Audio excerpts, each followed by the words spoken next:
Welcome to the Explainer. Okay, so in 1963, the nation of Malaysia was born.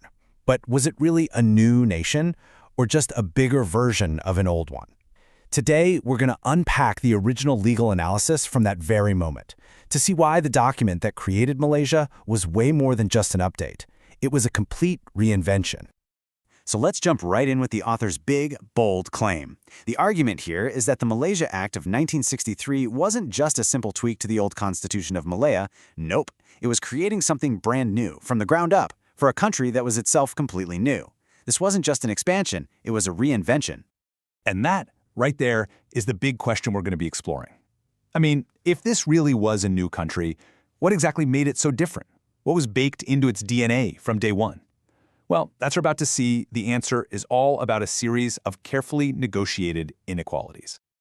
All right, here's our game plan. We'll start by looking at why this union was unequal by design. Then we'll see who really held the power, try to solve the crazy, complex citizenship puzzle, check out how rights were applied differently across the states, and then, at the end, we'll think about the legacy of this whole unique experiment. Okay, first up, the actual structure of the nation. You see, the old Federation of Malaya was built on this idea that all its states were equals, but the new Malaysia? It was designed from the get-go to be asymmetrical. And this slide right here just lays it out perfectly. On the left, you've got old Malaya, 11 states, all pretty much on the same footing. But on the right, you see the new Malaysia, and it's an association of 4 unequal parts. And here's the key thing to get. The new states didn't just join the old ones. They joined the entire former federation as a single separate partner. It's a huge difference. Wow, and this really drives that inequality home. Just look at these numbers.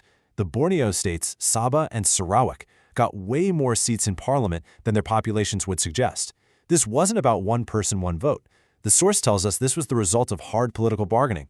It was a critical deal to make sure these smaller, newer states felt like they wouldn't just be swallowed up by the much, much larger Malaya. So, okay, if the representation was unequal, what about the actual power to make laws? Well, this is where the differences get even clearer. So, here's the bottom line. The new members, particularly Singapore and the Borneo states, got to keep control over massive, super important areas like education, labor, and health. These were all powers that the original 11 Malayan states had given up to the federal government years before. This was another one of those key bargains, a guarantee that they could hold on to their own local way of doing things. And check this out. Here's a perfect example of how that played out. The federal government in Kuala Lumpur could set up a national policy for, say, land use. The original 11 states, they had to follow it legally. But the new states? Not so much. They were totally exempt unless their own local government said, okay, we're in. It was literally a federation with 2 different rule books. All right, next up, let's talk about something really fundamental. Who gets to be a citizen? And if you thought the whole legislative power thing was complicated, oh boy, you haven't seen anything yet. To put it simply, there just wasn't one single definition of a Malaysian citizen. How you became a citizen, and even some of the rights you got with it, was totally dependent on if you were from Malaya, or Singapore, or Sabah, or Sarawak. It was one country, but with a bunch of different ways to belong to it. The new constitution basically created a maze of rules. What used to be fairly straightforward became this incredibly complicated web after September 16, 1963. Malaysia Day. It all came down to where you were from and whether you were born before or after that one specific date. This just gives you a little taste of how they stitched all these different legal systems together. For the Malayan states, it was basically an update to the old rules. For the Borneo states, your path was tied to being a former British colonial citizen. And Singapore was different again.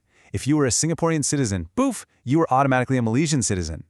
3 completely separate doors into one federation. And this pattern just keeps going. It didn't stop with laws or citizenship. It went all the way down to what the Constitution itself called fundamental liberties. So let's take the idea of special privileges. In Malaya, this was a central concept for Malays. But in the Borneo states, the Constitution actually changes the word Malays to natives, and it limited those privileges. Then you look at Singapore, and the language changes again. It's about the general advancement of Malays, but with none of those specific quotas. Same idea, but applied differently everywhere you looked. And now we get to what might be the single most mind-blowing difference of all. For the very first time, this new constitution allowed for internal border controls. Just think about that for a second. The government could legally stop citizens of its own country from moving freely between, say, Sabah and Malaya.